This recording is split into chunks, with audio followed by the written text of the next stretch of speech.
Karim Yayaoui, vous êtes l'envoyé spécial de France 24 à Téhéran. C'est une campagne éclair, une campagne sur un très très court temps puisqu'elle n'était pas prévue, cette élection présidentielle. C'est la mort tragique du président Raïssi qui a précipité ce scrutin. Oui, tout à fait. Et c'est vrai que ça a été très court. Il y a tout de même eu un certain nombre de débats où les candidats ont pu défendre leur ligne.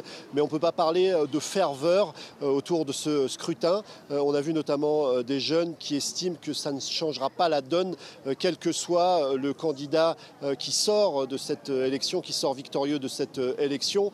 Évidemment, la crise économique et l'inflation autour de 40% ont agi comme un effet négatif et notamment alimente une forme de fatalisme chez une frange de la population. Et puis, pour certains, il y a aussi le système politique iranien. Il faut rappeler que l'essentiel des pouvoirs est entre les mains du guide suprême qui chapeaute en quelque sorte l'ensemble des institutions.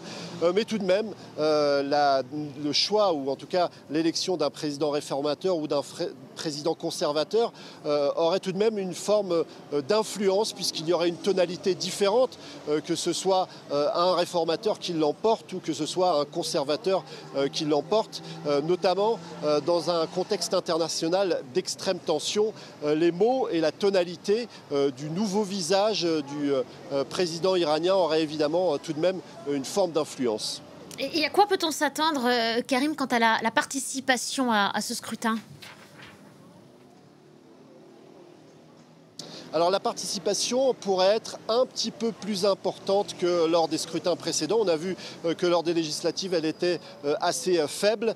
Mais comme il y a un candidat réformateur qui était présent dans cette course éclair à la présidentielle, eh bien certains ont vu leur espoir ranimé et peut-être iront voter pour ce candidat. Lors des différents débats, il a évidemment évoqué un certain nombre de sujets chers à une frange réformatrice de la population. Il a souligné à quel point le dialogue à l'international était important. Il a évoqué brièvement les droits des femmes.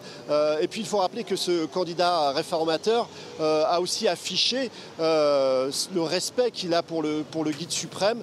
Et donc il pourrait être une surprise, même s'il faut être extrêmement prudent, puisque dans les sondages, il obtient des scores assez élevés. Il pourrait finalement avoir joué un rôle pour aboutir à une participation qui pourrait être un petit peu plus élevée qu'à l'accoutumée. Et puis, évidemment, il y a ce contexte international.